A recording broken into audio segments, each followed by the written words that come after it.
நாம் ஆராதனைக்கு செல்வதற்கு முன்பதாக உங்களுடைய ஃபோன் தயவுசெய்து சைலண்ட் மோட் நட்டி அடுத்து இருக்குமாறு கேட்டுக்கொள்கிறேன். அது ஆராதனைக்கு தடையாக இருக்காதபடி பார்த்துக்கொள்ளுங்கள். உங்களுடைய காணிக்கை தசம பாகங்களை இப்போதே நீங்கள் ஆயத்தப்படுத்திக் கொள்ளுங்கள்.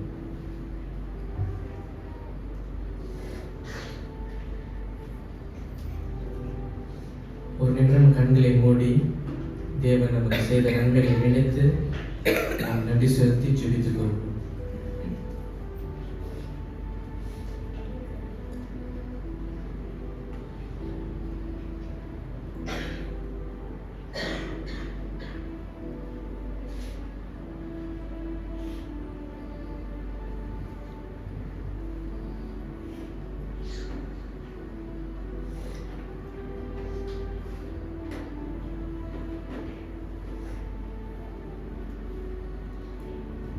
சங்கீதம் 66:16 துவங்கி 20 வரை நான் வாசிக்கிறேன். தேவனுக்கு பயந்தவர்களே, நீங்கள் எல்லாரும் வந்து கேளுங்கள். அவர் என் ஆத்துமாவுக்கு செய்ததை சொல்வேன். அவரை நோக்கி என் வாயினால் கூப்பிட்டேன். என் நாவினால் அவர் புகழப்பட்டார். என் இருதயத்தில் அக்கிரம சிந்தை கொண்டிருந்தனால் ஆண்டவர் எனக்கு செவி கொடார். மெய்யாய் தேவன் எனக்கு செவி கொடுத்தார். என் ஜெபத்தின் சத்தத்தை கேட்டார். என் ஜெபத்தை தள்ளாமலும் தமது கிருபையை என்னை விட்டு விலக்காமலும் இருந்த தேவனுக்கு சோஸ்திரம் உண்டாவதாக. இந்த வசனம் சொல்கிற பண்ணுமாக நம்மளுடைய தேவன் பரிசுத்த தேவன், நம்மளுடைய ஜெபத்தின் சத்தத்தை கேட்கின்ற தேவனாயிருக்கிறார். அந்த பரிசுத்த தேவனை நாம் யாவரும் போற்றி பாடும் வண்ணமாக நாம் யாவரும் எழுந்து நின்று கைகளை தட்டி அதிகாலை சோஸ்திர பலி அப்பா அப்பா உங்களுக்கு அந்த பாலை உற்சாகமாக பாடுவோம்.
கண்களை மூடி ஜெபிப்போம்.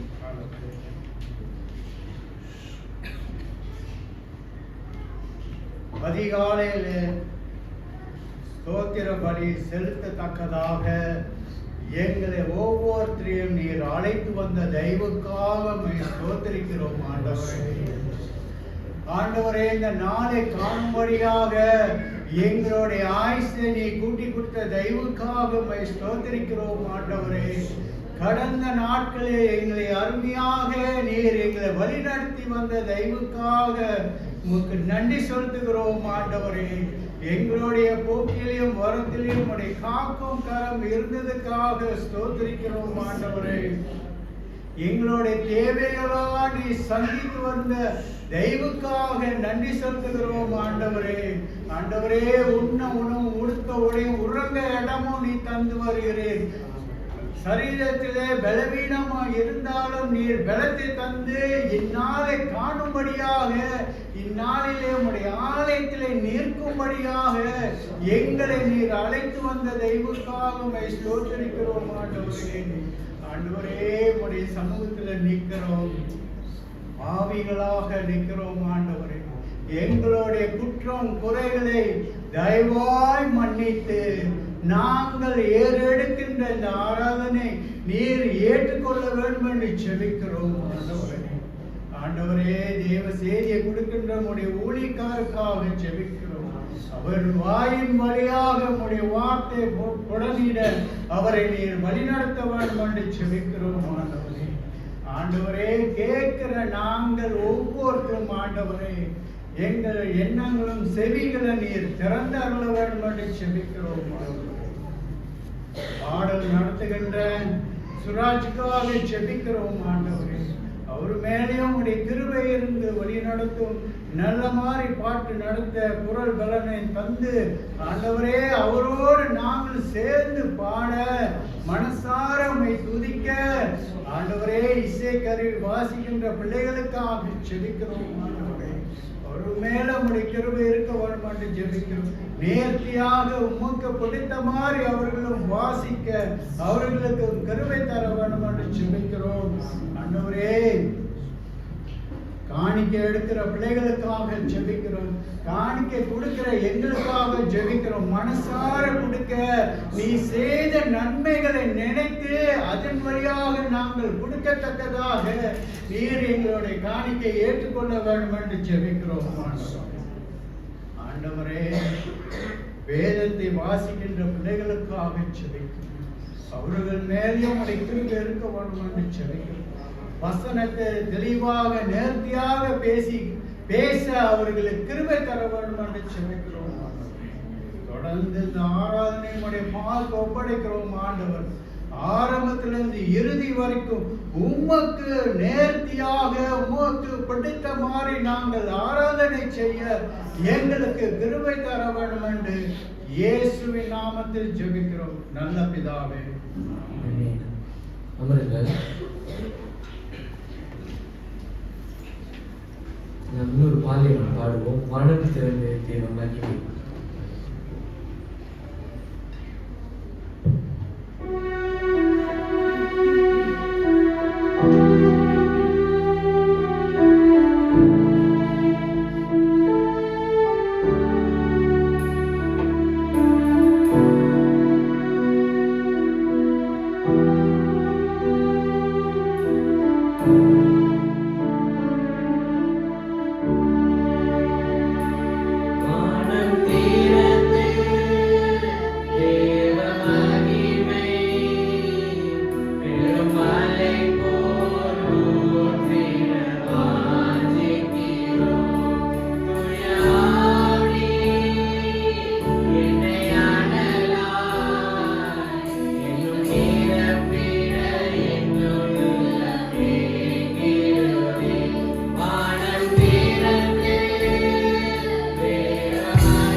மாறி மாறி வாசிப்புக்கு எடுத்துக்கொள்ளப்பட்ட வேத பகுதி நீதிமொழிகள் 27ஆம் அதிகாரம் வசனம் 1 தொடங்கி 27 வரை நாம் யாவரும் எழுத நின்று சேர்ந்து வாசிப்போம்.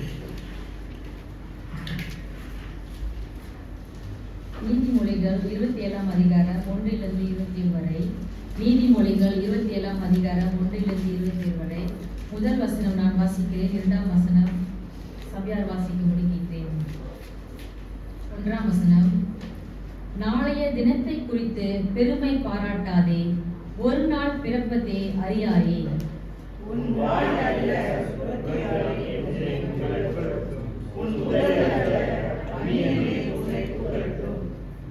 கல் கனமும் மணல் பாரமாயிருக்கும், மூடனுடைய கோபமோ இவ்விரண்டிலும் பாரமாம்.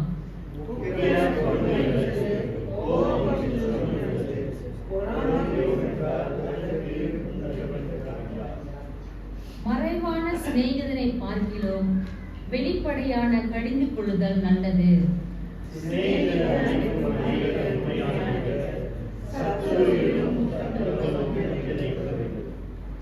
திருப்தி அடைந்தவன் தேன் கூட்டியும் மிதிப்பான், பசியுள்ளவனோ கசப்பான பதார்த்தங்களும் தித்திப்பாயிருக்கும்.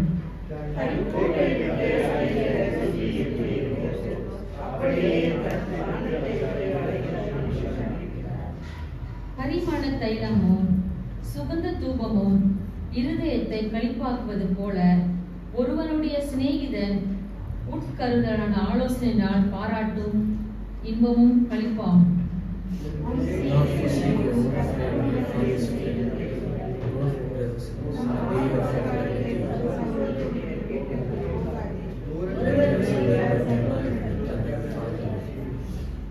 என் மகனே, என்னை நிந்திக்கிறவனுக்கு நான் உத்தரவு கொடுக்கத்தக்கதாக நீ ஞானவனாகி உன் இருதயத்தை சந்தோஷப்படுத்து.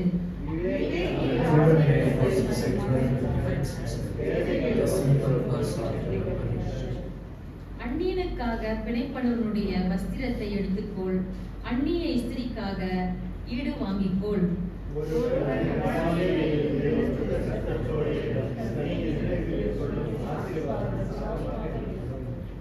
அடை மழை நாளிலே ஓயாத ஒழுக்கும் சண்டைக்காரியான ஸ்திரீயும் சரி.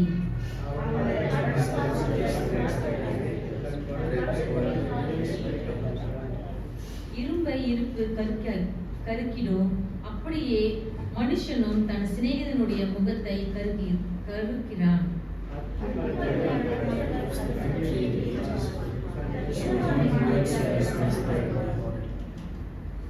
தண்ணீரில் முகத்துக்கு முகம் ஒத்தாயிருக்கிறது போல மனுஷரின் இதயத்திற்கு இருதயம் முத்துகிறது.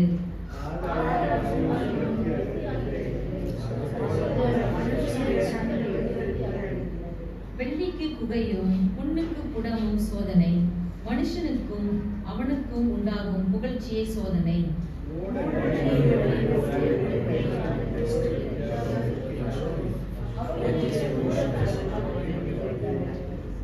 உன் ஆடுகளின் நிலைமையை நன்றாய் அறிந்து கொள், உன் மந்தையின் மேல் கவனமாயிரு.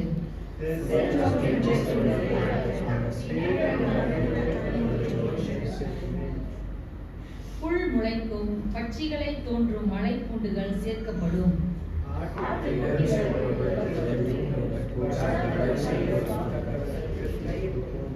இருபத்தி 7ஆம் வசனம் சேர்ந்து வாசிப்போம்.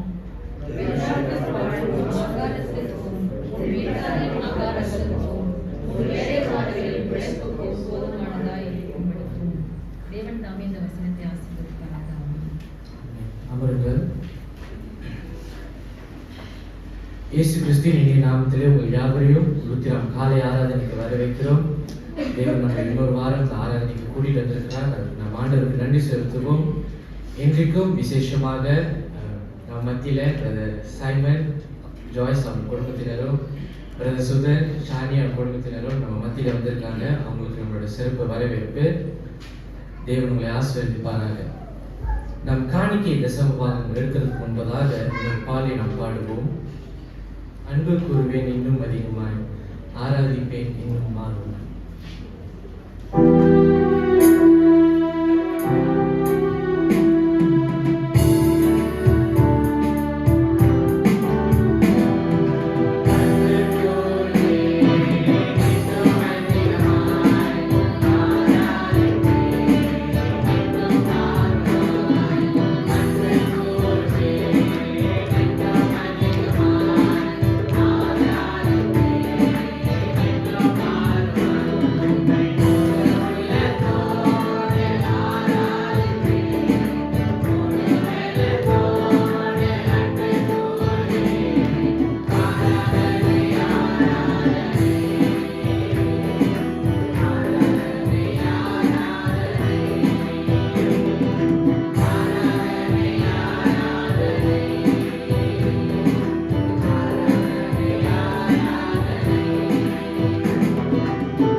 சோஸ்திர பாடலை பாடுவோம்.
இந்த நேரத்திலையும் சகோதரி பார்வதி மணியும் ஒரு சாட்சி சொல்ல இருக்கிறோம்.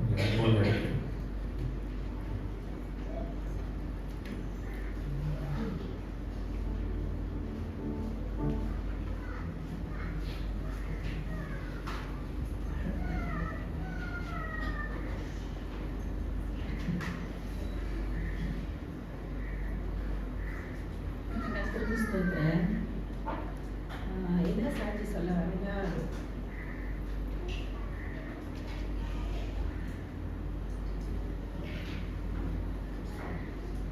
ரேசா உங்களுக்கு எல்லாருக்கும் தெரியும்.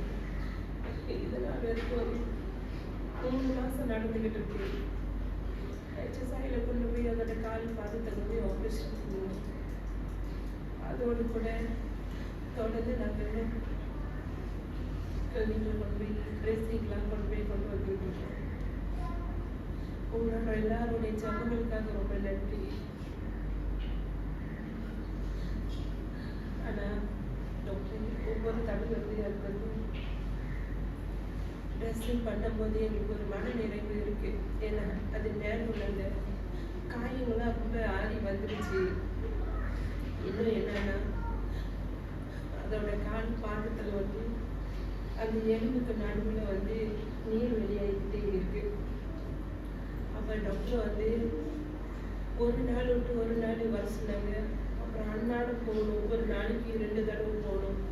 இப்படியா இன்னமும் தொடர்ச்சியா அதுக்கு சைவமாக சாப்பாடு கொடுத்து அதோட வேலைங்களெல்லாம் நானும் பார்த்துட்டு ஒவ்வொரு நாளும் எனக்கும் ஓய்வு இருக்காது. இருந்தாலும் ஆண்டவருக்கு இந்த வழியை நடக்குது. அதை கொண்டு வந்துக்கிட்டு தான் இருக்கிறோம். அப்பாப்பிக்கு எனக்கு முடியலன்னா காயத்ரி லீவ் எடுத்து காயத்ரி கூட்டிகிட்டு ஃபோன் கூட்டிகிட்டு போவார். இவங்க தான் எனக்கு ரொம்ப உதவியாக இருக்கிறாங்க. இதனால நான் உங்கள்கிட்ட கேட்க சொல்கிறேன்னா, கடைசியாக டாக்டர் என்ன சொன்னாருன்னா, எக்ஸ்ரேலாம் எடுத்து பார்த்துட்டு கேபிஜி பசி கூடாங்கள நாங்கள் இதை கூட நீங்கள் கொண்டு அந்த சூறாங்க கொடுத்து அங்குள்ள டாக்டர்கிட்ட நீங்கள் ஆலோசனை கேளுங்க அப்படின்னு. அப்போ நாங்கள் அங்கே கொண்டு போய் கொடுத்து பார்க்கும்பொழுது டாக்டர் எக்ஸ்ரேலாம் பார்த்துட்டு இன்னும் ஒரு பகுதி இந்த விரலோட எடுக்கணும், எடுத்தால் தான் இதை சரிப்படுத்த முடியும் அப்படின்னு சொல்லிட்டாரு. அப்போ அது ஆப்ரேஷன் பண்ணணும்னு சொல்லியிருந்தா 10,000 வெளியே செலவாகும் அப்படின்னு சொல்கிறது பெரிய காசாக இருக்கு. நீங்களாம் நினைக்கலாம் ஈஃபிஎஃப் இருக்குமே அதில் எடுத்து செய்யலாமே அப்படின்னு. டாக்டரும் அந்த சமயத்தில் அவங்க அந்த காசு எடுத்து அவங்களோட சூழ்நிலைக்கு பாவிச்சிட்டாங்க. ஆனால் இப்போ நாங்களே தான் காசு தேடி போகணும். ஆனாலும் இவ்வளோ காசு தேட முடியல. கூட பிறந்தவங்க எல்லாரும் ஷேர் பண்ணுறேன்னு சொல்லியிருக்காங்க. ஆனால் நான் இப்போ ஏற்றுக்கிறேன்னா சபையாலும் நீங்கள் யார் வந்தாலும் இன்னும் அதுக்கு உதவி செய்யணும் நீங்கள் நினச்சிங்கன்னா ரேசாவுக்கு காசை கொடுத்து உதவி செய்யுங்கன்றதை நான் கேட்டுக்கிறேன். இதான் என்னோட சாட்சி.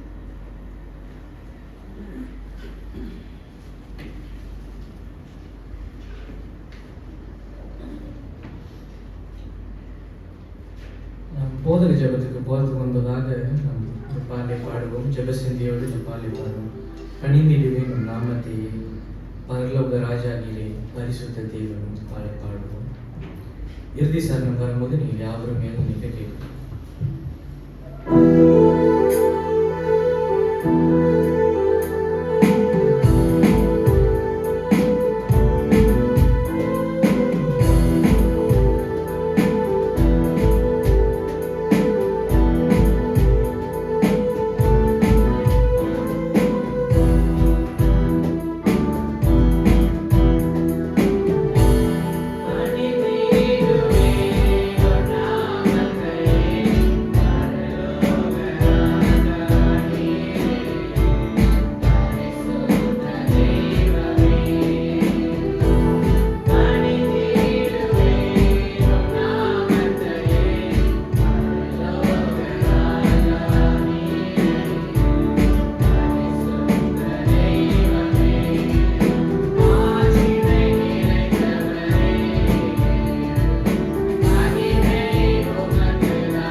வானத்திற்கும் பூமிக்கும்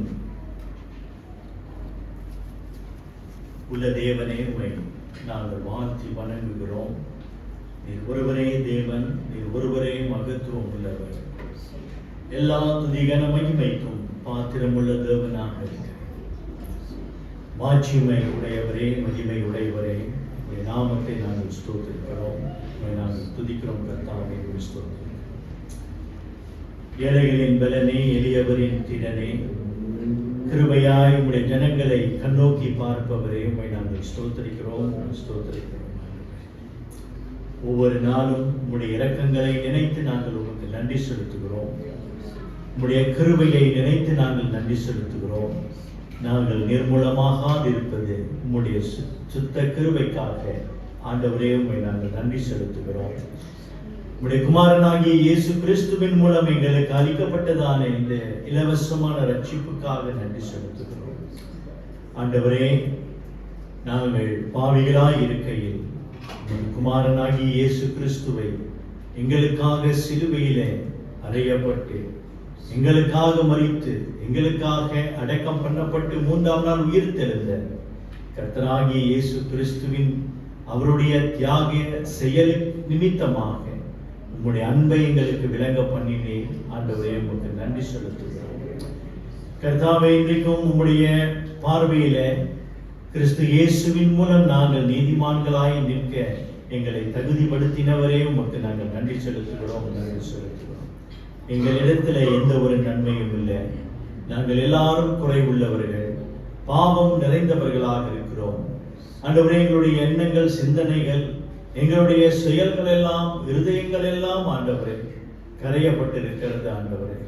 ஆனாலும் உங்களுடைய குமாரனாகிய இயேசு கிறிஸ்துவின் மூலம் அவர் சிந்திய இரத்தத்தினால் எங்களுடைய பாவங்களை கழுவி எங்களை சுத்திகரித்தீர். தேவனே, எங்களுக்கு நித்திய ஜீவனையும் தந்தீர். உமக்கு நன்றி செலுத்துகிறோம். கர்த்தாவே, அப்பா பிதாவே என்று உம்மை நாங்கள் கூப்பிட புத்திர சுவிகார பாக்கியத்தை எங்களுக்கு தந்தவரே, உமக்கு நன்றி செலுத்துகிறோம். அப்பா பிதாவே, இதோ உம்மை நோக்கி நாங்கள் பார்க்கிறோம். எங்களுடைய அக்கிரம சிந்தைகளையும் எங்களுடைய பொல்லாத வழிகளையும் கர்த்தர் எங்களுக்கு மன்னித்து, இதோ ஏழையின் ஜெபம் கர்த்தர் கேட்டருள வேண்டுதல் செய்கிறோம். ஆண்டவரே, நோய்வாய்ப்பட்டிருக்கிற பிள்ளைகளுக்காக நாங்கள் மன்றாடுகிறோம். ஆண்டவரே, நீர் பரம வைத்தியர். இதோ இந்த நோய்வாய்ப்பட்ட பிள்ளைகளுக்கு, சரீரத்தில் பலவீனமாயிருக்கிற பிள்ளைகளுக்கு ஆண்டவரே நீர் இறங்கி அவர்களை தொடுவீராக, சுகப்படுத்துவீராக. விசேஷமாக ஆண்டவரே, சகோதரன் டேனிக்காக நாங்கள் செபிக்கிறோம். டயாலிசிஸ் செல்கிற மகனை கர்த்தர் கிருபையாய் கண்ணோக்கி பார்த்து, தன்னுடைய வயிற்றிலே ஏற்பட்டிருக்கிறதான வருத்தங்களை தேவனே நீர் அறிந்திருக்கிறீர். தேவனே, நீர் குணமாக்க வல்லவராக இருக்கிறீர்.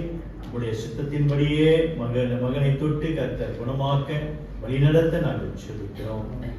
ஆண்டவரே, சகோதரி திரேசாவுக்காக நாங்கள் மன்றாடுகிறோம்.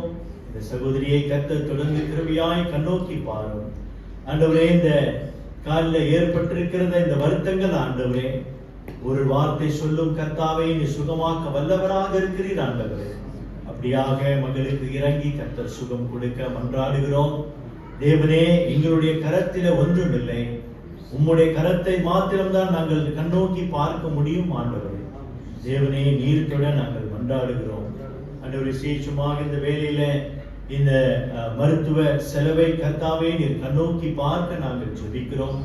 இந்த பெரிய தொகையை ஆண்டவரே நீர் சந்திப்பதற்கு உமக்கு இது லேசான காரியம். ஆண்டவரே, தேவைகளை தயவாய் கர்த்தர் சந்திக்க ஆண்டவரே உடைய பிள்ளைகளுடைய உள்ளத்திலே கர்த்தர் கிரியை செய்ய நாங்கள் ஜெபிக்கிறோம். ஆண்டவரே, ஜெபிக்கிறோம்.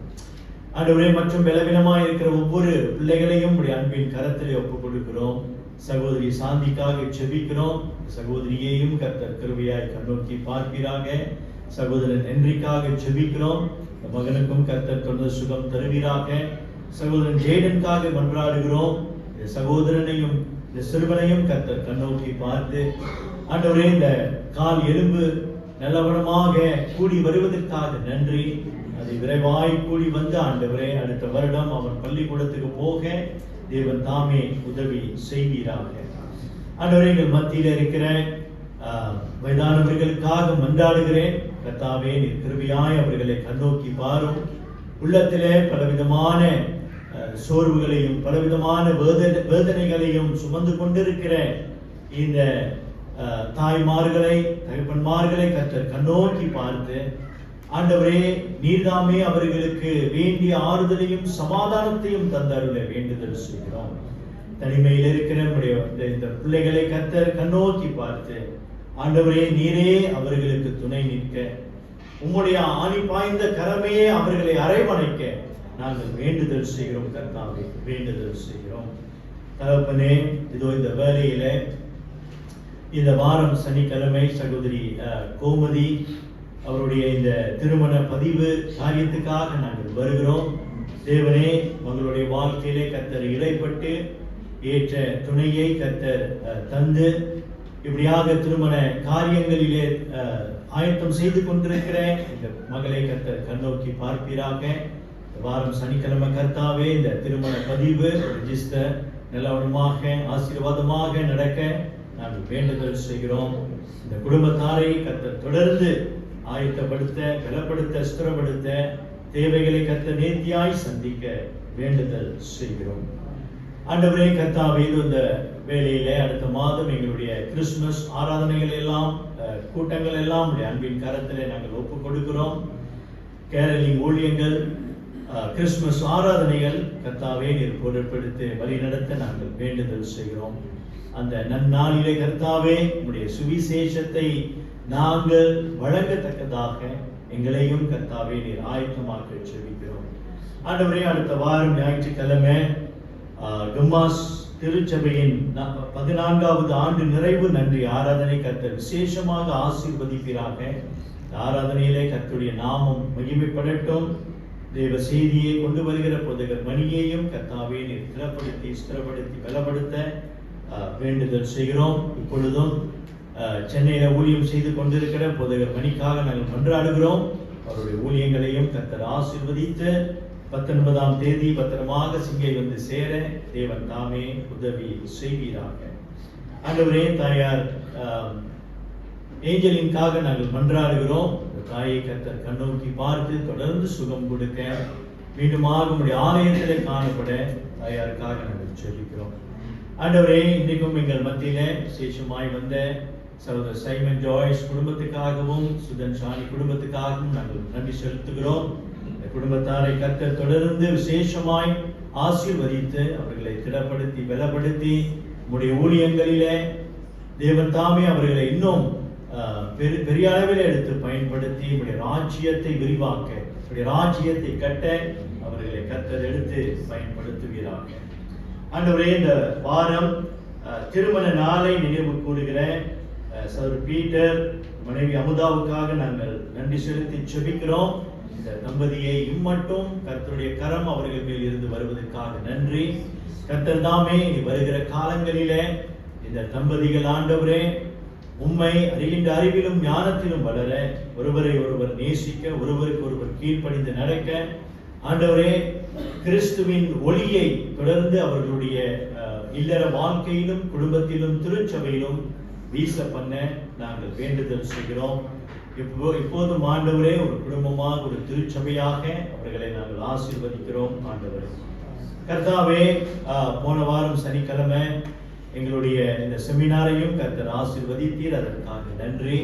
ஆண்டவரே, வருகிற காலங்களிலே குறிப்பாக 2025ஆம் ஆண்டிலே உமக்கு நேர்த்தியான ஆராதனையை நாங்கள் ஏறெடுக்க கர்த்தர் தாமே உதவி செய்கிறார். தகப்பனே, மீண்டுமாக எங்களை தாழ்த்தி உங்களுடைய அன்பின் கரத்திலே ஒப்புக் கொடுக்கிறோம். எங்கள் மத்தியில் இருக்கிற சிறு பிள்ளைகளையும் கர்த்தர் தயவாய் நடத்த, அவர்களுக்கும் நடத்தப்படுகிற வகுப்பை கர்த்தர் ஆசீர்வதித்து இந்த பிள்ளைகள் உண்மை அறிகின்ற அறிவிலும் ஞானத்திலும் வளர நாங்கள் வேண்டுதல் செய்யலாம். தகப்பனே, இன்றைக்கு உடைய வார்த்தையை நாங்கள் கேட்க வந்திருக்கிறோம். தேவனே, உடைய வார்த்தை கொண்டு கர்த்தர் எங்களோடு கூட பேசுகிறாங்க. எங்களுடைய செவிகளை நாங்கள் மந்தமாக்காமல், எங்களுடைய இருதயத்தை நாங்கள் கடினப்படுத்தாமல், உம்முடைய வார்த்தையை நாங்கள் தாழ்மையோடு ஏற்று அதன்படி நாங்கள் நடக்க, ஆண்டவரே இந்த ஆராதனை முடியும் தருவாயில நாங்கள் மனம் திரும்பி திரும்புகிறவர்களாய் காணப்பட தேவன் தாமே எங்களுக்கு உதவி செய்வீராக. ஆவியானவரே, நீதாமே எங்களுக்கு கற்றுத்தர, எங்களோடு கூட இடைப்பட எங்களை தாழ்த்தி உடைய அன்பின் கரத்திலே ஒப்புக் கொடுக்கிறோம். இயேசுவின் இன்ப நாமத்திலே இந்த ஜெபத்தை எடுக்கிறோம் எங்கள் ஜீவனுள்ள நல்ல பிதாவே, ஆமென். அமர்வு.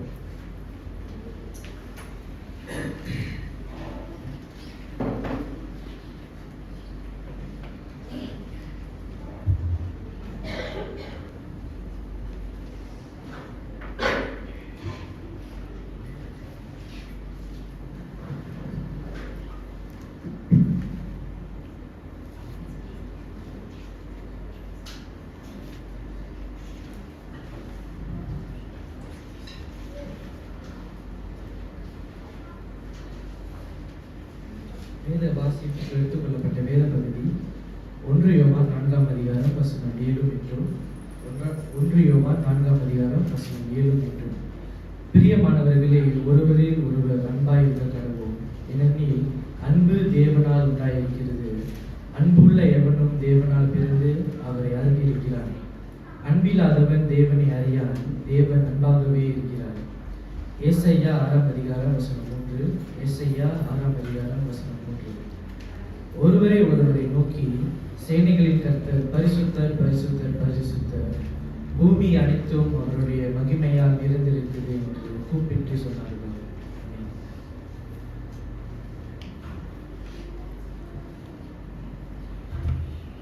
பிரியமானவர்களே,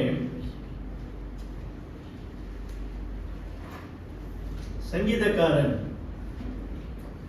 சாலமன் அல்லது பிரசங்கியா சாலமன் பிரசங்கி 12ஆம் அதிகாரத்திலே 13ஆம் வசனத்திலே சொல்கிறார். Ecclesiastes chapter 12 verse 13, காரியத்தின் கடைத்தொகையை கேட்போமாக, தேவனுக்கு பயந்து அவர் கற்பனைகளை கைக்கொள், எல்லா மனுஷர் மேலும் விழுந்த கடமை இதுவே. எல்லா மனுஷர் மேலும் விழுந்த கடமை இதுவே. விசேஷமாக தேவ பிள்ளைகளாகிய நம்மேல் விழுந்த கடமை என்னவென்றால், கர்த்தருக்கு பயந்து, தேவனுக்கு பயந்து அவர் கற்பனைகளை கைக்கொள்ள வேண்டும். தேவ பிள்ளைகளாகிய நாம் ஒவ்வொரு நாளும் நம்முடைய வாழ்க்கையில கர்த்தருக்கு பயந்து நடக்க வேண்டும் என்பதே தேவன் விரும்புகிறார். அதைத்தான் தேவன் நம்மிடத்திலிருந்து எதிர்பார்க்கிறார். ஏனென்றால் அவர் நம்மை சிருஷ்டித்த தேவன், அவர் நம்மை ரட்சித்த தேவன், நமக்கு பாவ மன்னிப்பை அருளின தேவன், நமக்கு நித்திய ஜீவனை தந்த தேவன். அவர் ஒருவரே தேவன், அவரை அன்றி வேறு தேவன் இல்லை. அந்த ஒரே தேவனுக்கு நாம் ஒவ்வொரு நாளும் கீழ்ப்படிந்து அவருக்கே எல்லா துதிகன மகிமையும் செலுத்த வேண்டும் என்பதே தேவன் எதிர்பார்க்கிறார். அது அன்றைக்கு இஸ்ரவேல் ஜனங்களுக்கு ஆண்டவர் உரைத்த அதே வார்த்தை தான் இன்றைக்கும் நமக்கும் தேவன் உரைக்கிறார். தேவனுக்கு பயந்து அவர் கற்பனைகளை கைக்கொள். தேவனுக்கு பயந்து என்று பார்க்கிறோம். தேவனுக்கு பயந்து என்று சொல்லும் பொழுது அந்த தேவன் யார், அந்த தேவன் எப்படிப்பட்டவர் என்பதை நாம் அறிந்திருக்க வேண்டும். அதைதான் பல வாரங்களாக தேவனுடைய பண்புகளை குறித்து நாம் தியானித்து வந்தோம். தேவன் எல்லாம் அறிந்தவர், தேவன் எங்கும் இருப்பவர், தேவன் சர்வ வல்லவர், தேவன் போதுமானவர் என்று அநேக தேவனுடைய பண்புகளை நாம் பார்த்து வந்தோம். இன்றைக்கு மேலும் 2 பண்புகளை நாம் பார்க்க இருக்கிறோம். தேவன் அன்புள்ளவர் மற்றும் தேவன் பரிசுத்தமானவர். God is love and God is holy. முதலாவதாக நாம் பார்க்கிறோம், தேவன் அன்புள்ளவர். God is love. தேவன் அன்புள்ளவர் என்று சொல்லும் பொழுது அவருடைய அன்பிலே நாம் பார்க்கும்போது 3 முக்கியமான அம்சங்களை நாம் பார்க்கிறோம். 3 essential characteristics அல்லது elements என்று பார்க்கிறோம். முதலாவதாக தேவன் அன்புள்ளவர் என்று சொல்லும் பொழுது அவருடைய அன்பு நிபந்தனையற்றது மற்றும் தவறாதது. God's love is unconditional and unfailing என்று பார்க்கிறோம். தேவனுடைய அன்பு அவருடைய இயற்கை குணத்திலே அல்லது இயல்பிலேயே இருக்கிறது என்று நாம் பார்க்கிறோம். தேவனுக்கு அன்பு ஒன்று கொடுத்தது என்பது கிடையாது. ஏதோ எங்கேயோ தேவன் அந்த அன்பை எடுத்துக்கொண்டார் என்று கிடையாது, அல்லது எங்கேயோ அவர் அன்பை பெற்றுக்கொண்டார் என்று இல்லை. தேவனுடைய இயல்பிலேயே அந்த அந்த அந்த அன்பு வேரூன்றி நிற்கிறது என்று நாம் பார்க்கிறோம். அதுதான் இந்த 1 யோவான் 4ஆம் அதிகாரம் 8ஆம் வசனத்துல நாம் வாசித்தது போல தேவன் அன்பாகவே இருக்கிறார். God is love என்று நாம் பார்க்கிறோம். அப்படி என்றால் என்ன? அவருடைய அன்பானது அவர் செய்கிற காரியத்தினால் அவர் அன்புள்ளவர் என்று கிடையாது. மாறாக அவர் இருக்கின்ற அந்த பண்புகளிலே தேவனுடைய அன்பு இயற்கையாகவே இருக்கிறது என்று நாம் பார்க்கிறோம். C.S. லூயிஸ் என்ற ஒரு இறையியல்வாதி அவர் என்ன சொல்கிறார் என்றால், though our feelings come and go, God's love for us does not. நம்முடைய அன்பு வந்து போகிறது, அல்லது நம்முடைய உணர்ச்சிகள் வந்து போகிறது, ஆனால் தேவனுடைய அன்பு அப்படி கிடையாது என்று நாம் பார்க்கிறோம். அவருடைய அன்பு ஆதி அன்பு என்று நாம் பார்க்கிறோம். அவர் இருக்கின்றவராக இருக்கும் போதே அந்த அன்பு இருந்ததாக பார்க்கிறோம். அவர் இன்றைக்கும் அன்புள்ளவராகவே இருக்கின்றார். His love is a constant in our life. நம்முடைய வாழ்க்கையில எப்படிப்பட்ட சூழ்நிலைகள் மாறினாலும் தேவனுடைய அன்பு மாறாததாக இருக்கிறது என்று பார்க்கிறோம். அவருடைய அன்பானது நாம் எப்படிப்பட்டவர்கள் என்று அவருடைய அன்பு பார்த்து நம்மை தேடி வரல. மாறாக தேவனுடைய அன்பு அது நிபந்தனையற்ற, அன்கண்டிஷனல், நிபந்தனையற்றதாய் இருப்பதினால் இன்றைக்கு தேவன் உங்களையும் என்னையும் தேடி வந்திருக்கிறார். தேவன் நம்மை தேடி வந்திருக்கிறார். நாம் யார் என்பதை நமக்கு நல்லாவே தெரியும். We know who we are. நம்முடைய வாழ்க்கை எப்படிப்பட்டது என்பதை நமக்கு நல்லாவே தெரியும். நம்முடைய கணவருக்கு தெரியலாம், மனைவிக்கு தெரியாம இருக்கலாம், நம்முடைய பிள்ளைகளுக்கு தெரியாம இருக்கலாம். But we ourselves know our life. அப்ப ஒரு கணம் நம்முடைய வாழ்க்கையை சிந்தித்து பார்ப்போமானால், இன்னைக்கு தேவன் நம்மை தேடி வந்திருக்கிறார் என்றால் அதற்கு காரணம் என்ன? தேவன் அன்புள்ளவராக இருக்கிறார். அவருடைய அன்பிலே நிபந்தனை இல்லாமை இருக்கிறத நாம் பார்க்கிறோம். இரண்டாவதாக தேவனின் அன்பு தியாகம் நிறைந்தது. God's love is sacrificial. தேவனுடைய அன்பு தியாகம் நிறைந்தது என்று பார்க்கிறோம். பிரியமானவர்களே, அந்த தியாக அன்பை தேவன் எப்படி வெளிப்படுத்தினார்? யோவான் 3ஆம் அதிகாரம் 16ஆம் வசனம். தேவன் தம்முடைய ஒரே பேரான குமாரனை விசுவாசிக்கிறவன் எவனோ அவன் கெட்டு போகாமல் நித்திய ஜீவனை அடையும்படிக்கு அவரை தந்தருளி இவ்வளவாய் உலகத்தில் அன்பு கூர்ந்தார் என்று பார்க்கிறோம். தேவனுடைய அன்பிற்கு ஆழம், அகலம், நீளம், உயரம் இல்லை என்று நாம் பார்க்கிறோம். உங்களுக்கு இந்த ஃபேமஸ் இவாஞ்சலிஸ்ட் பில்லி கிராஹம், அவர் உங்களுக்கு தெரியும், காலமாயிட்டாரு. அவர் இப்படியாக சொல்கிறாரு, God proved his love on the cross. தேவன் தமது அன்பை சிலுவையில் நிரூபித்தார். When Christ hung and bled and died, it was God saying to the world, I love you. கர்த்தராகிய இயேசு கிறிஸ்து சிலுவையில் தொங்கி இரத்தம் சிந்தி மரித்ததினால் தேவன் உலகத்திற்கு சொல்லுகிறார், நான் உன்னை நேசிக்கிறேன் என்று. அதுதான் நம்ம பார்க்கிறோம். கல்வாரி சிலுவையில கர்த்தராகிய இயேசு கிறிஸ்துவினுடைய கரம் குறுகி போகவில்லை, அவருடைய கரம் விரித்தவராய் மரித்தார் என்று பார்க்கிறோம். அதற்கு என்ன அர்த்தம்? அவருடைய அன்பிற்கு ஆழம், அகலம், நீளம், உயரம் இல்லை என்று பார்க்கிறோம். பிரியமானவர்களே, நீங்களும் நானும் இந்த பூலோகத்திலே தேவனுக்கு பிரியமான பிள்ளைகளாய் நாம் காணப்படும்படிக்கு தேவன் தம்முடைய அன்பை விளங்க பண்ணினார் என்று பார்க்கிறோம். தேவன் தம்முடைய அன்பை எப்படி விளங்க பண்ணினார்?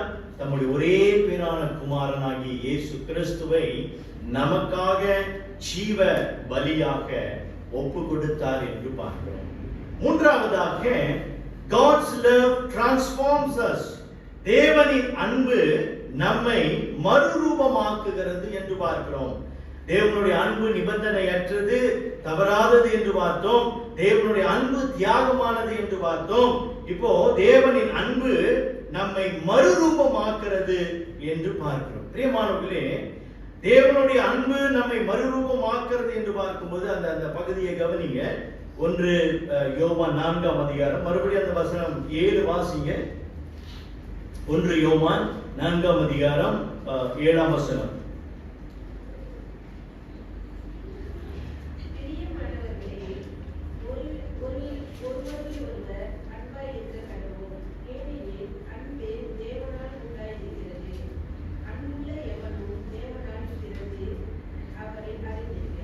பிரியமானவர்களே, வசனம் 7ல, ஒருவரில் ஒருவர் அன்பாய் இருக்க கடவோம்.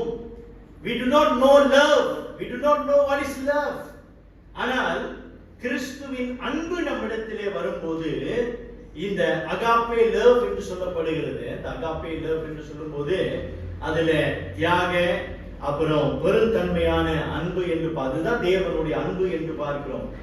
ஒருவரில் ஒருவர் அன்பாய் இருக்க கடவோம் என்று பார்க்கிறோம். அப்போ அந்த அன்பு என்ன செய்கிறது?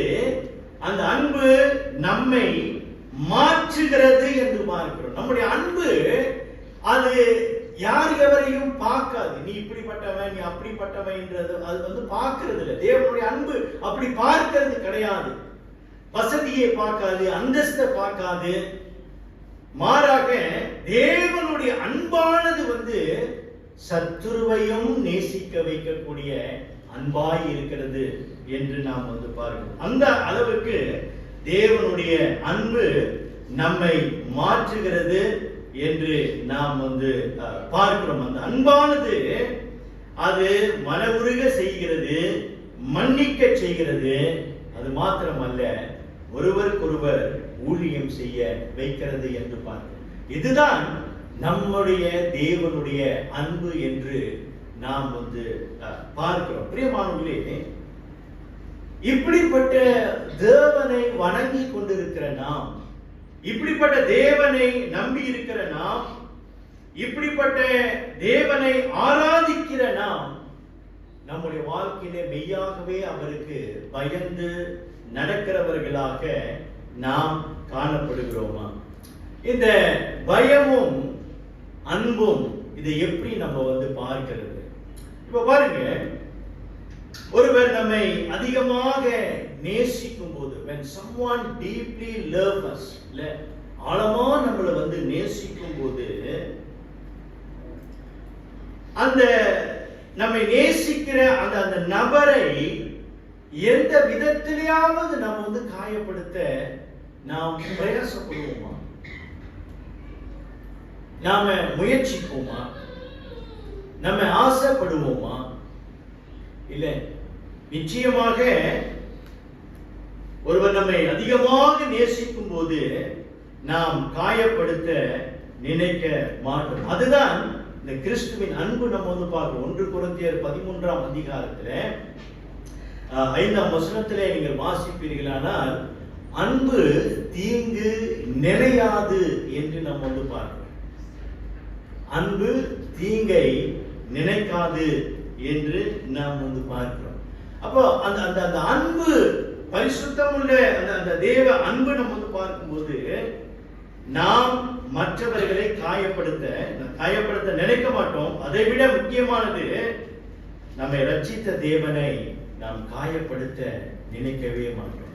அவரை நோக்கப்படுத்த நமக்கு மனசும் வராது, நமக்கு ஆசையும் வராது. ஆனா இன்றைக்கு அநேக வேளையில் நம்முடைய வாழ்க்கையை நம்ம பார்க்கும்போது தேவனை எத்தனை முறை நாம் நோக பண்ணியிருக்கிறோம்.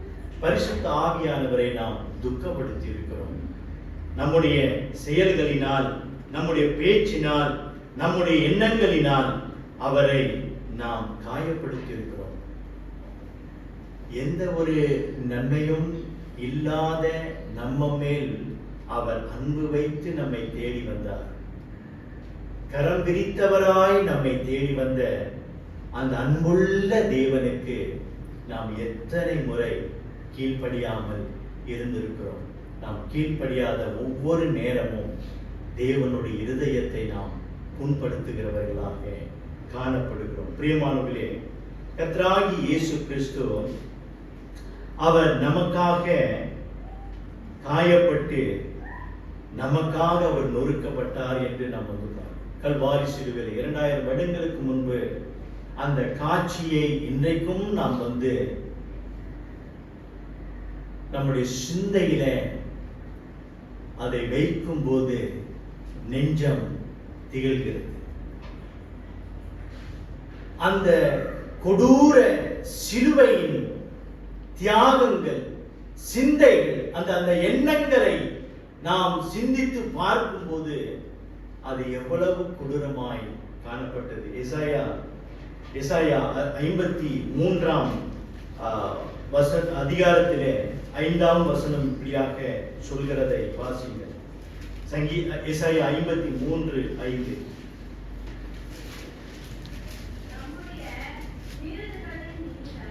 நம்முடைய மீறுதல்களின் நிமித்தம் அவர் காயப்பட்டு, அவர் நம்முடைய அக்கிரமங்களின் நிமித்தம் அவர் நொறுக்கப்பட்டார் என்று பார்க்கிறோம். அவருக்கு ரூபம் இல்லை, அழகும் இல்லை. அவரை பார்ப்பதற்கு நம்முடைய முகத்தை திருப்பி கொண்டோம் என்று எசாயா தீர்க்கதரிசி சொல்லுகிறார். பிரியமானவர்களே, நம்முடைய பாவங்களுக்காக அவ்வளவு காயப்பட்டார். அவருடைய சரீரமே நொறுக்கப்பட்டது என்று நாம் பார்க்கிறோம். அதுதான் அந்த கல்வாரி சிலுவையின் தியாகங்களை நாம் பார்க்கிறோம். அந்த கல்வாரி சிலுவையின் தியாகத்தின் வாயிலாக தான் தேவனுடைய அன்பு விளங்கினது என்று நாம் பார்க்கிறோம். ரோமர் 5ஆம் அதிகாரம் 8ஆம் வசனத்திலே வாசிக்கிறோம், நாம் பாவிகளாய் இருக்கையில் கிறிஸ்து நமக்காக மரித்ததினாலே தேவன் நம் மேல் வைத்த தமது அன்பை விளங்க பண்ணுகிறார் என்று பார்க்கிறோம். பிரியமானவர்களே, if there is no cross, there is no love.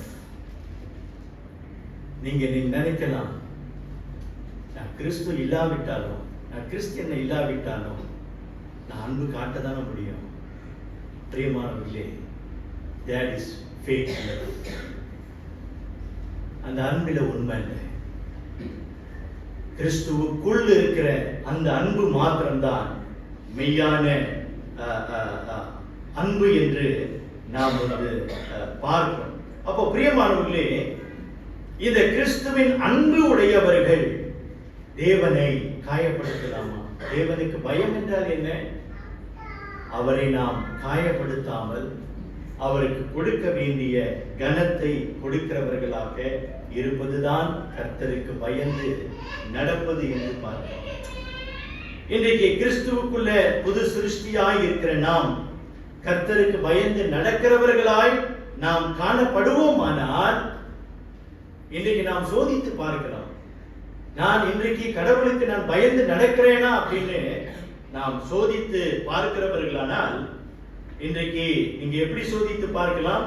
எபேசியர் 4ஆம் அதிகாரம் 22 31 வரைக்கும் நீங்கள் வீட்டுல போய் தியானித்து யோசித்து பாருங்க. ஆனால் இன்றைக்கு நான் சுருக்கமாக உங்களுக்கு முன்னதாக வைக்க விரும்புகிறேன். பிரியமானவர்களே, அங்க என்ன சொல்லுகிறது வசனம்? ஒருவன் கர்த்தருக்கு பயந்து நடக்கிறவனாய் காணப்பட்டால், அதாவது புது சிருஷ்டியாக இருக்கிறான், அவன் கர்த்தருக்கு பயந்து நடக்க வேண்டும். அப்படி நடக்கிறவன் என்ன செய்வான் என்றால், எல்லா விதமான தீங்கான வழியை அவன் விட்டு விலகுவான். He will shun every evil conduct. அவன் பொய்யை களைந்து ஓடுவான். He will put away lying. அவன் பாவம் செய்யும்படி கோபம் கொள்ள மாட்டான். Do not get angry unto sin. பிசாசானவனுக்கு இடம் கொடாமல் இருப்பான். He will never give space to devil. அவன் திருட மாட்டான். He will never steal. ஸ்டீல்னா நீங்க நினைக்காதீங்க பேக்ல போய் திருடுறது அப்படின்னு இல்லை. தேவனுடைய காணிக்கை தசமபாகத்தை எடுப்பதும் திருடுதான். சரிங்களா? அவன் திருட மாட்டான், கெட்ட வார்த்தை பேச மாட்டான், never speak bad words.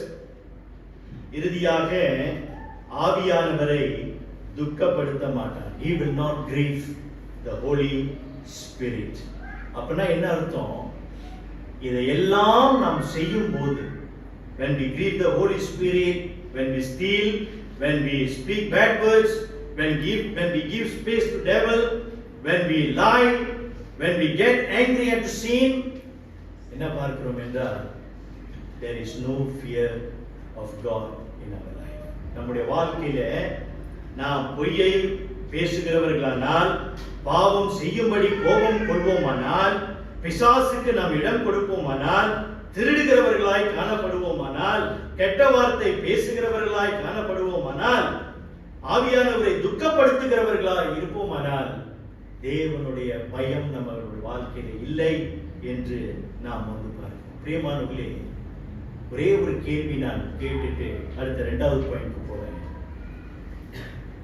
தேவ பிள்ளைகளாகிய உங்களை பார்த்து நான் கேட்கிறேன், இன்னும் எவ்வளவு காயம் கர்த்தராகிய இயேசு கிறிஸ்துவுக்கு நீங்கள் கொடுக்க போகிறீர்கள்? கல்வாரி சிலுவையிலே நமக்காக அவர் பட்ட காயம் போதாது என்று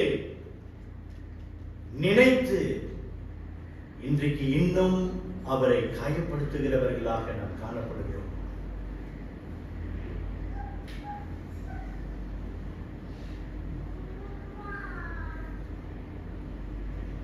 இரண்டாவதாக, தேவன் பரிசுத்தம் உள்ளவர் என்று நாம் வந்து பார்க்கிறோம்.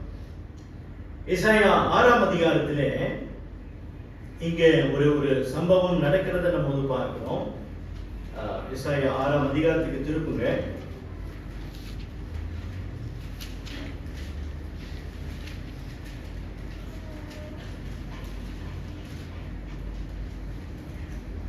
இங்க ஏசாயா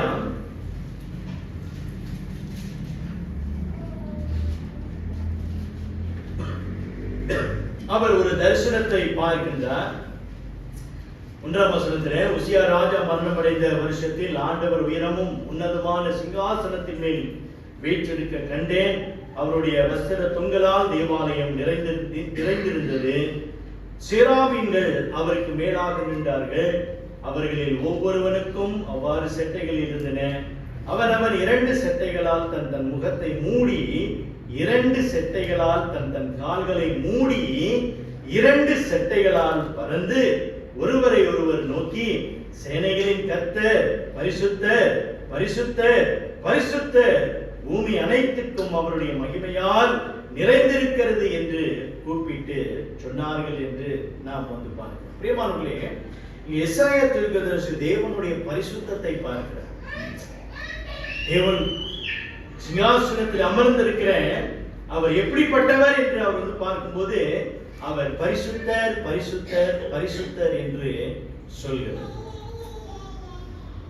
பரிசுத்தர் பரிசுத்தர் பரிசுத்தர் 3 முறை வருகிறத நம்ம வந்து பார்க்கிறோம். எபிரேய மொழியில இந்த ஒரு காரியத்தை இன்னும் ஆழமாக சொல்வதற்கான பதம் வந்து கிடையாது, வார்த்தை வந்து கிடையாது.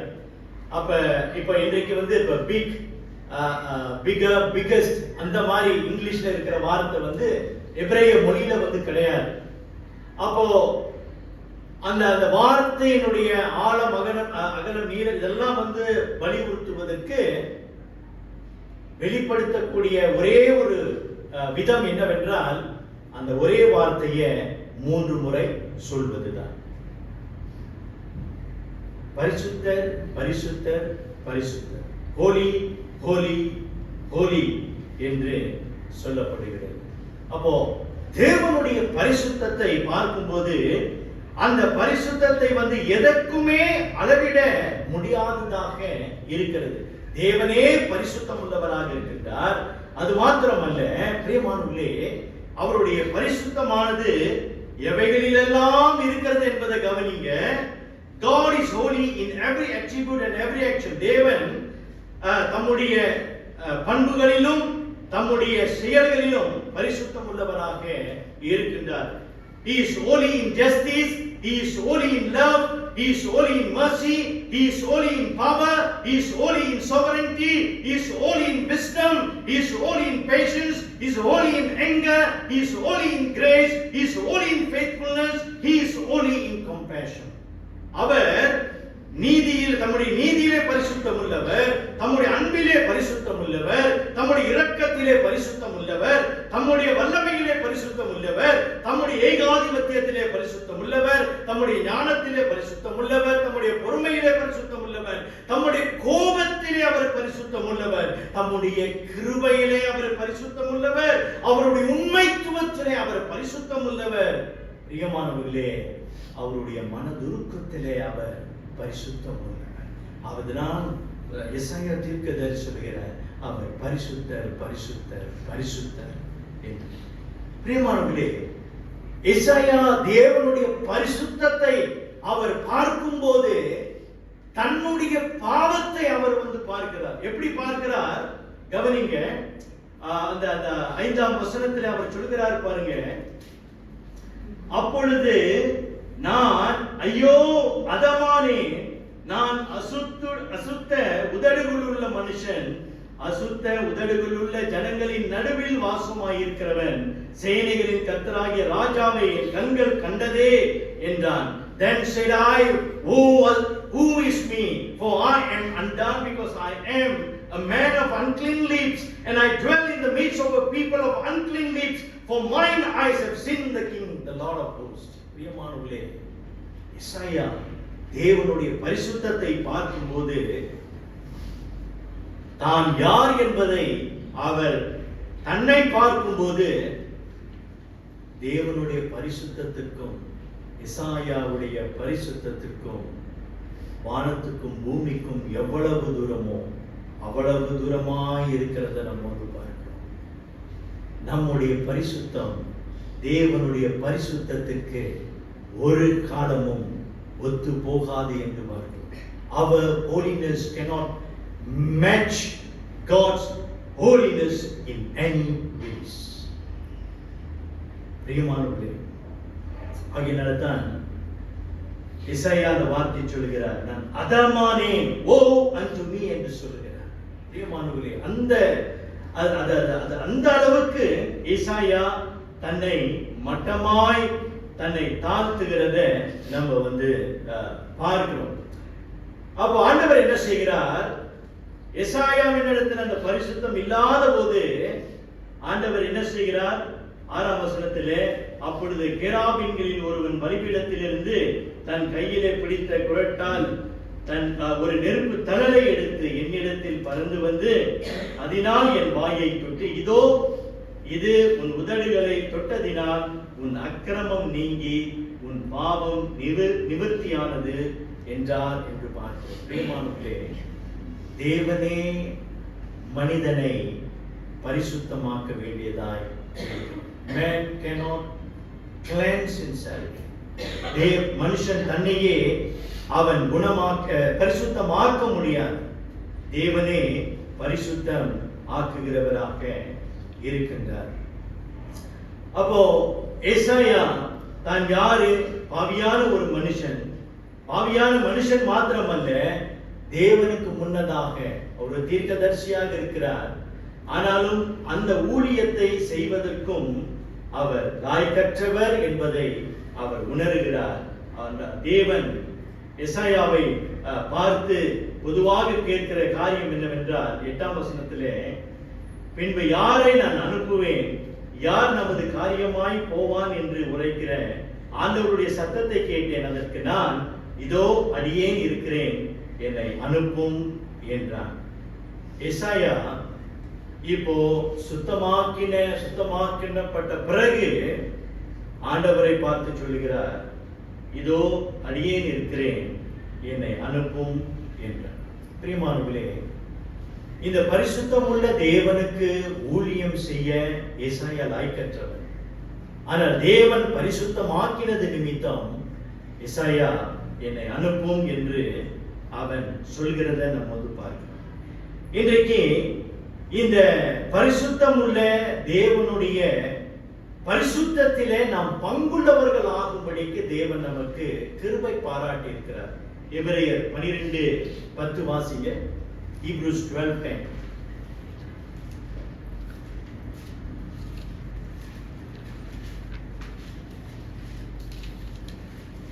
எபிரேயர் 12:10.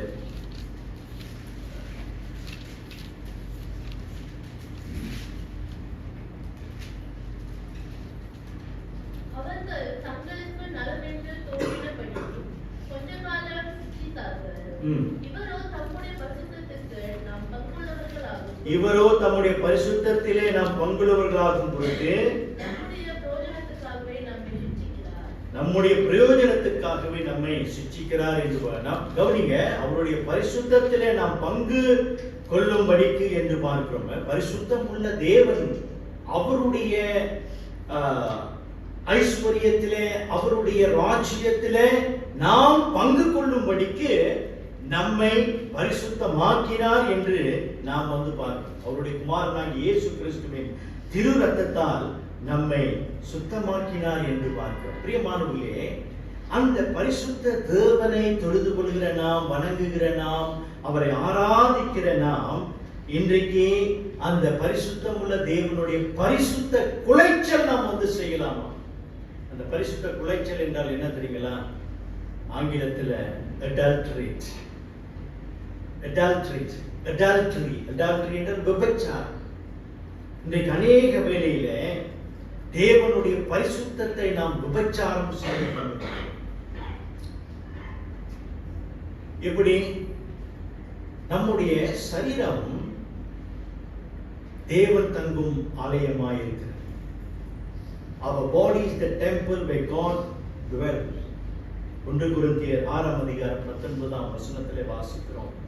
உங்கள் சரீரமானது நீங்கள் தேவனாலே பெற்றும் உங்களில் தங்கியும் இருக்கிற பரிசுத்த ஆவியினுடைய ஆலயமாய் இருக்கிறது என்றும் நீங்கள் உங்களுடையவர்கள் அல்லவென்றும் அறியீர்களா?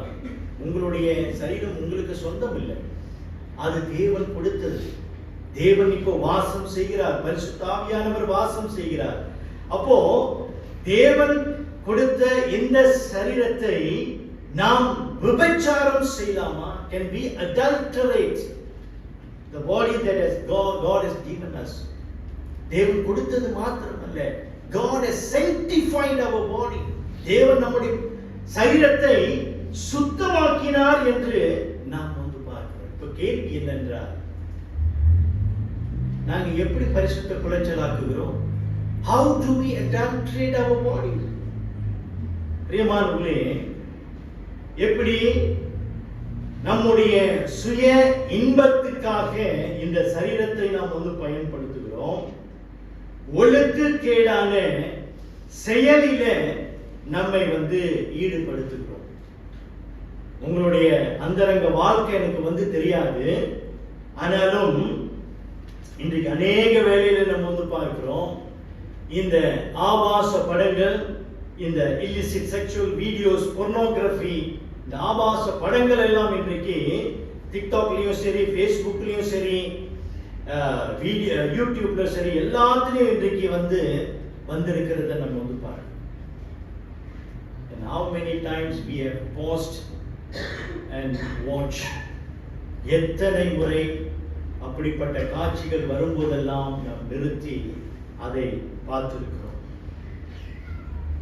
கண்களினால் பார்க்கிறோம், சிந்தையில எண்ணங்களில் இங்கே சிந்திக்கிறோம், இருதயத்திலே அதை நாம் யோசிக்கிறோம். வேசித்தனத்திலே ஈடுபடுகிறவர்களாக காணப்படுகிறோம். fornication. What is fornication? fornication என்றால் திருமணத்துக்கு முன்னதாக உடல் உறவு வைத்துக் கொள்வது. புகைப்பிடித்தல், மதுபானம், அப்புறம் அநாகரிகமான ஆடை அணிதல், indecent dressing, பச்சை குத்துதல், wearing tattoos, இதெல்லாம் இன்றைக்கு பிரியமானவர்களே, நான் அவிசுவாசி குறித்து பேசுறேன், விசுவாசிகளை குறித்து பேசுறேன். எத்தனை விசுவாசிகளுடைய பிள்ளைகளை பார்க்கிறோம் இன்றைக்கு அநாகரிகமான உடை.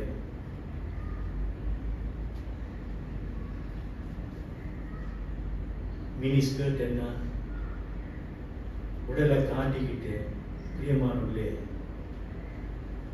when you say you are Christian, how do you deal with your body?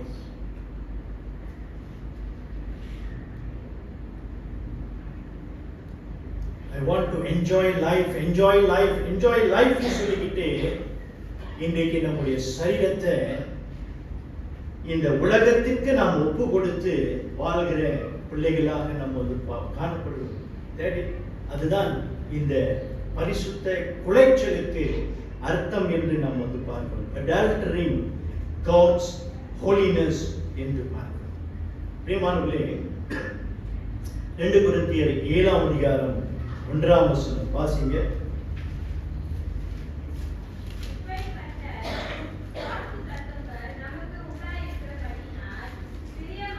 பிரியமானவர்களே, மாம்சத்திலும் ஆவியிலும்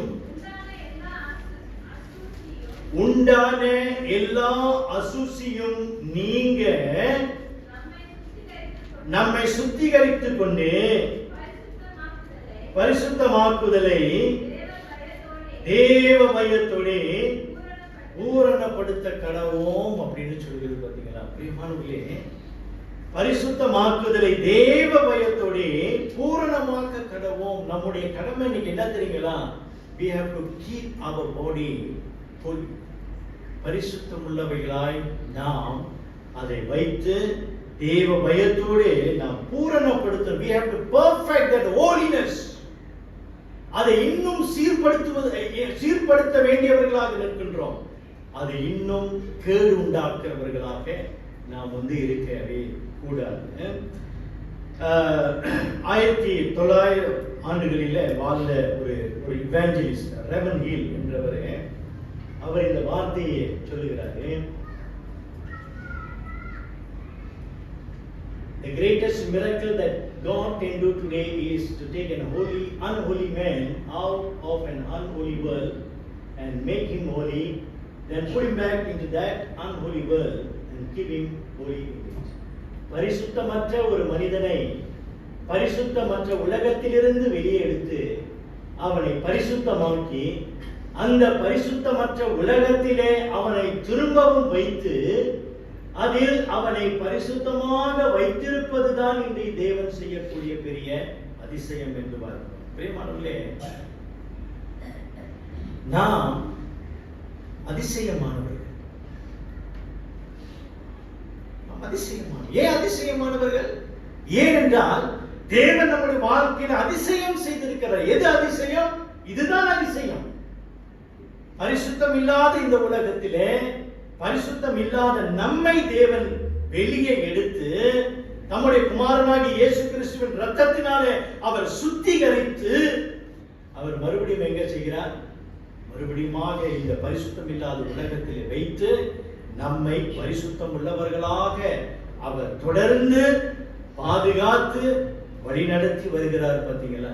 அதுதாங்க அதிசயம். அப்ப இன்றைக்கு அந்த பரிசுத்தமுள்ள தேவன் நாம் பரிசுத்தமுள்ளவர்களாய் காணப்படும்படிக்கு அவர் விரும்புகிறார் என்று நாம் நினைக்கும் போது அந்த தேவனுக்கு நாம் ஒவ்வொரு நாளும் பயந்து நடக்கிறவர்களாக நாம் காணப்பட வேண்டும். அந்த கல்வாரி சிலுவையை நாம் பார்க்கும்போது நம்முடைய கொடூர பாவங்களை நாம் பார்க்கிறோம்.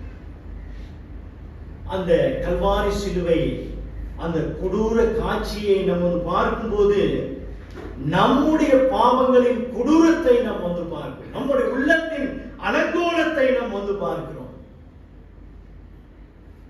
அந்த கல்வாரி சிலுவையிலே கர்த்தராகிய இயேசு கிறிஸ்து நமக்காக மரித்தவர். அவர் அடக்கம் பண்ணப்பட்டு 3ஆம் நாள் உயிர்த்தெழுந்தார். அந்த இயேசுவுக்கு மெய்யாகவே இன்றைக்கு நீங்களும் நானும் பயந்து நடக்கிறவர்களாய் காணப்படுகிறோம். அவரை காயப்படுத்தணும் அப்படின்ற ஒரு எண்ணம் நமக்கு வருகிறது. எப்படி வரும்? பாவம் செய்யும் போது நாம் அவருக்கு பிரியமில்லாத காரியத்தை நாம் செய்யும் போது அவரை கனவீனப்படுத்துகிறவர்களாக நாம் காணப்படுகிறோம். பிரியமானவர்களே, இன்றைக்கும் தேவன் நம்மை மன்னிக்க வல்லவராக இருக்கின்றார். அநேக வேளையிலே தேவனுடைய இருதயத்தை நாம் காயப்படுத்தி இருக்கிறோம். அவருக்கு பயம் இல்லாமல் நாம் நடந்திருக்கிறோம். தேவன் கொடுத்த இந்த சரீரத்தை நாம் பரிசுத்த குலைச்சல் ஆக்கி இருக்கிறோம். இன்றைக்கு அந்த தேவனை நாம் பார்த்து, ஆண்டவரே நீர் பரிசுத்தம் உள்ள தேவன், நீர் அன்புள்ள தேவன், எத்தனை முறை ஆண்டவரே நான் உண்மை காயப்படுத்தி இருக்கிறேன். How many times I wounded you, O Lord. எத்தனை முறை ஆண்டவரே நான் உண்மை கனவீனப்படுத்தியிருக்கிறேன். தேவனே என்னை மன்னியும் என்று நாம் கேட்போமா? நாம் யாவரும் கண்களை மூடி ஜெபம் செய்வோம்.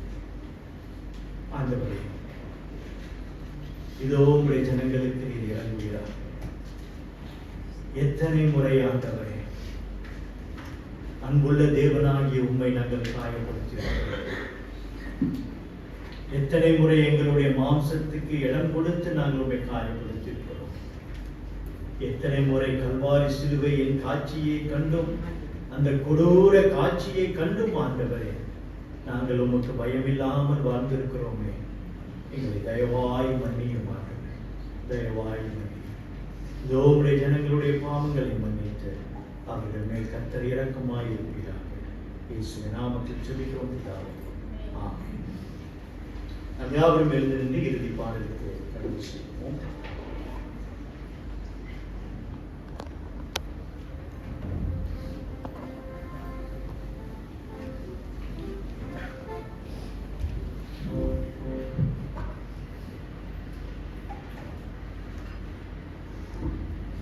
கேட்ட தேவ செய்திக்காக நாம் ஆண்டவருக்கு நன்றி செலுத்துவோம். இந்த பரிசுத்தம் இல்லாத உலகத்தில் நாம் பரிசுத்தமாய் வாழ தேவன் நமக்கு உதவி செய்வாராக. நாம் இந்த செய்தியை நினைவில் வைத்து இந்த பாடலை நாம் பாடுவோம். பரிசுத்த கூட்டம் நடுவில் ஜொலித்திடும் சுத்த ஜோதி.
ஜெபம் செய்வோம். நல்ல ஆண்டவரே கர்த்தாவே, மீண்டுமாக உடைய அன்பின் கரத்திலே எங்களை தாழ்த்தி எங்களை ஒப்புக் கொடுக்கிறோம். ஆண்டவரே, இந்த பரிசுத்தம் இல்லாத உலகத்திலே பரிசுத்தம் இல்லாத எங்களை நீர் எடுத்து சுத்தமாக்கி, குமாரனாகிய இயேசு கிறிஸ்துவின் திரு ரத்தத்தினால் எங்களை சுத்தமாக்கி, ஆண்டவரே இந்த பரிசுத்தம் இல்லாத உலகத்திலே எங்களை வைத்து நீர் பரிசுத்தர் என்பதை எங்கள் வாழ்க்கையின் மூலமாய் நாங்கள் வெளிப்படுத்தும்படிக்கு எங்களை இந்த உலகத்திலே வைத்திருக்கிறேன்.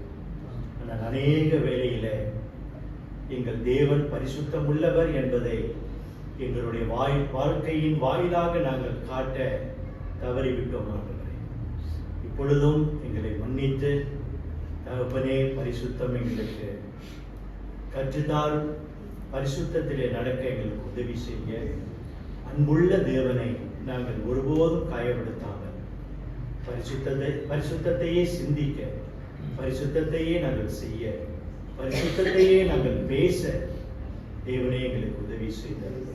எங்களை தாழ்த்தி உடைய அன்பின் கரத்தில் ஒப்புக் கொடுக்கிறோம். இயேசுவின் நாமத்தில் ஜெபிக்கிறோம் பிதாவே, ஆமென். ஆசீர்வாதத்தை பெற்றுக் கொள்வோம். நம்முடைய கர்த்தராகிய இயேசு கிறிஸ்துவின் கிருபையும் தேவனுடைய அன்பும் பரிசுத்த ஆவியானவருடைய அன்யோன்யமும் உங்கள் அனைவரோடும் கூட இன்றும் இனி என்றும் இருப்பதாக. ஆமென். ஆமென். அமருங்கள்.